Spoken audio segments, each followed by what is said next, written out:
다 같이 사도신경 하심으로 5월 14일 가정예배를 드리시겠습니다. 전능하사 천지를 만드신 하나님 아버지를 내가 믿사오며 그 외아들 우리 주 예수 그리스도를 믿사오니 이는 성령으로 잉태하사 동정녀 마리아에게 나시고 본디오 빌라도에게 고난을 받으사 십자가에 못 박혀 죽으시고 장사한 지 사흘 만에 죽은 자 가운데서 다시 살아나시며 하늘에 오르사 전능하신 하나님 우편에 앉아 계시다가 저리로서 산자와 죽은 자를 심판하러 오시리라. 성령을 믿사오며 거룩한 공예와 성도가 서로 교통하는 것과 죄를 사하여 주시는 것과 몸이 다시 사는 것과 영원히 사는 것을 믿사옵나이다. 아멘. 다 같이 찬송가 398장 같이 부르시겠습니다.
오늘 하나님께서 우리에게 주시는 말씀은 시편 14편의 말씀입니다.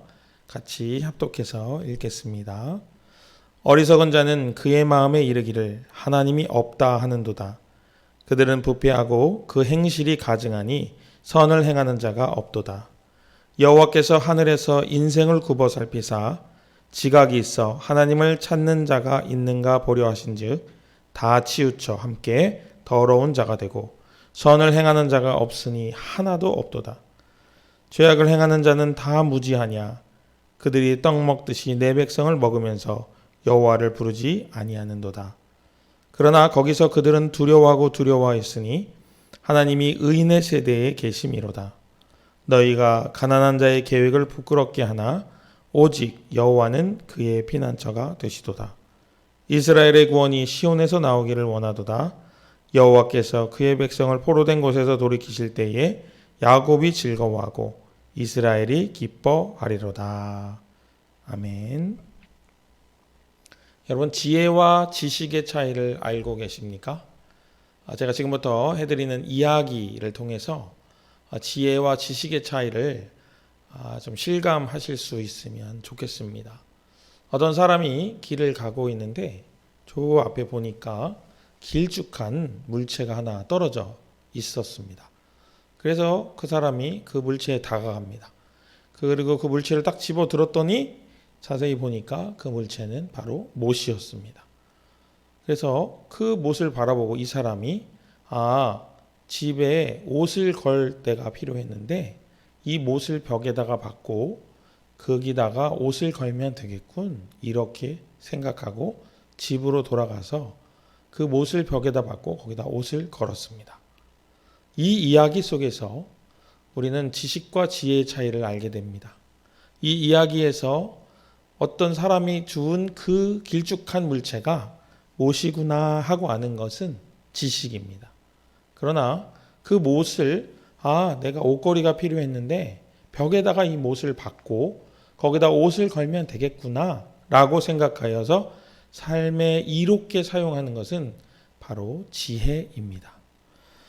아는 것과 내 삶에 적용하여 이롭게 사용하는 것이 바로 지혜와 지식의 차이다 이렇게 생각할 수 있겠습니다. 오늘 우리가 읽은 시편 14편에는 지혜롭지 못한 사람에 대한 서술이 나옵니다.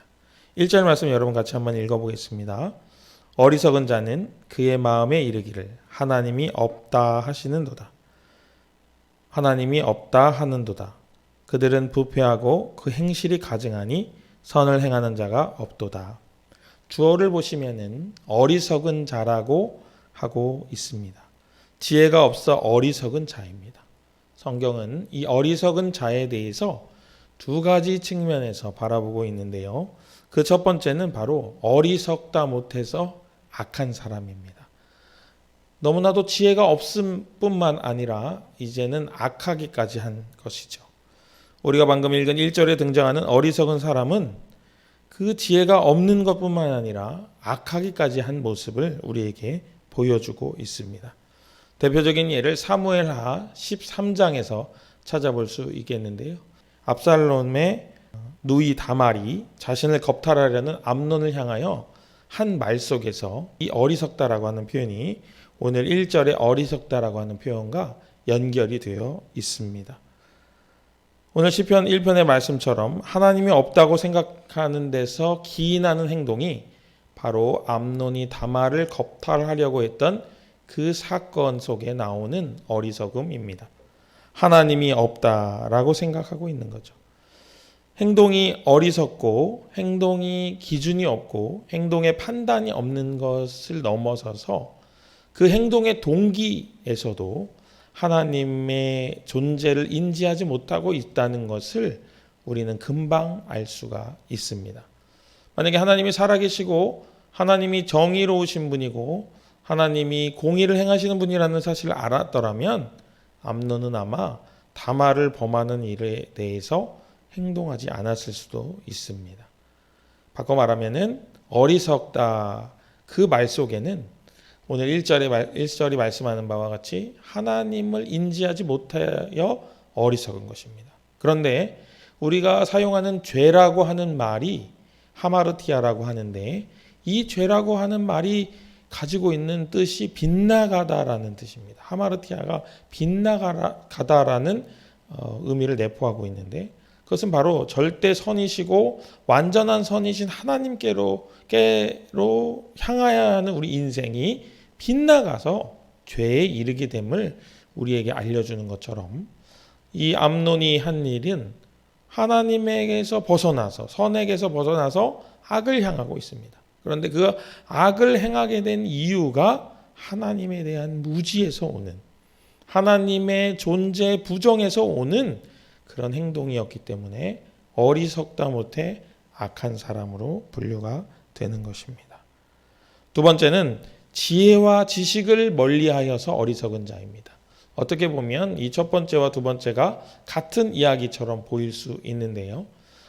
첫 번째는 행동에 기인한다면 두 번째는 그의 내면의 관한 문제로 생각할 수가 있겠습니다. 우리가 이미 알고 있듯이 어리석은 사람은 지혜롭지 못한 사람입니다. 뿐만 아니라 이런 사람의 특징을 정리하고 있는 여러 가지 성경의 구절들이 있는데요.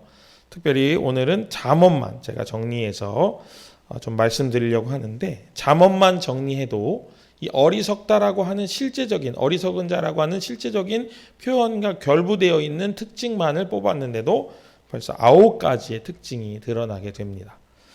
제가 하나씩 좀 나열을 해드릴 텐데, 여러분은 이 이야기를 들으시면서 거꾸로 그럼 지혜 있는 사람은 어떤 사람일까를 동시에 생각해 보시면은 오늘 말씀이 지시하시는 교훈에 좀 더 가까이 나아갈 수 있을 것 같습니다.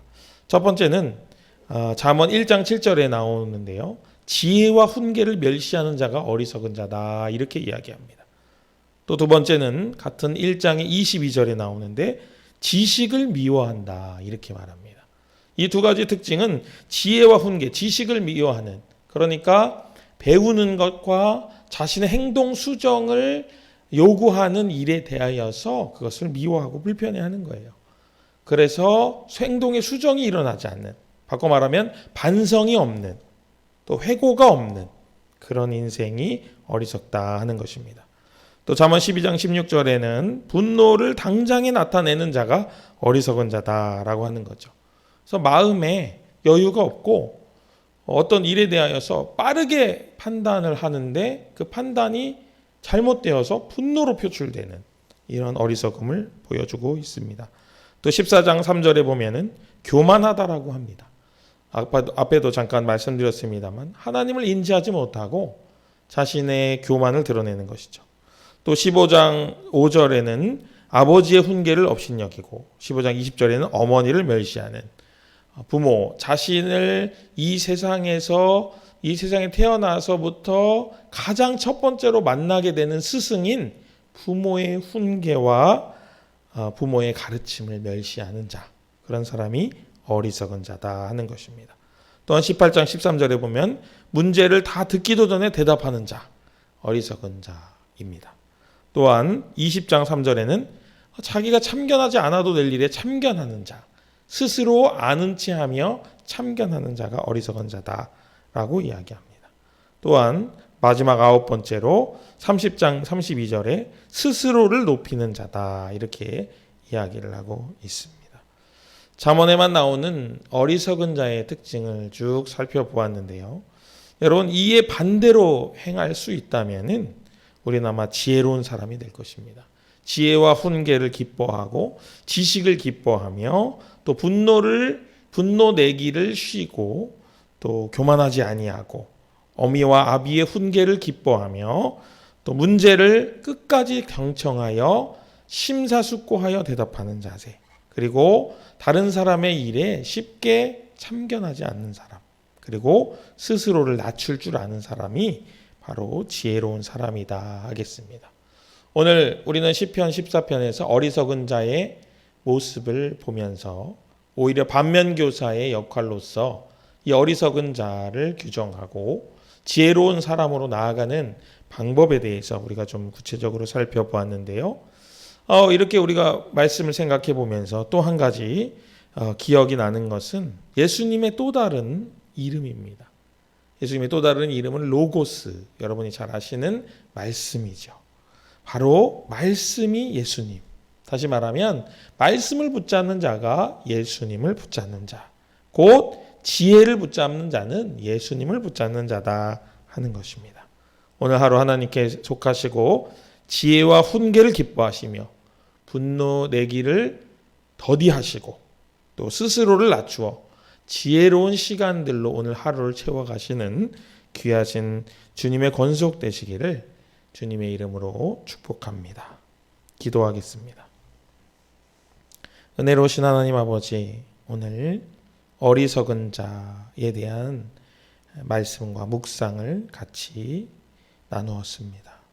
하나님, 이 땅을 살아갈 때에 어리석은 자로 살지 않도록 인도하시고 늘 지혜의 근원 되시는 예수님을 붙잡고 또 예수님께서 우리에게 허락하신 성경의 말씀을 기뻐함으로 저희들 날마다 지혜로운 자로 이 세상을 살아갈 수 있게 하여 주옵소서.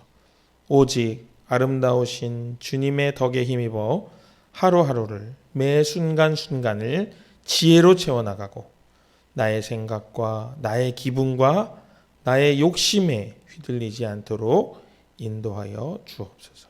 우리를 붙잡아 주옵소서.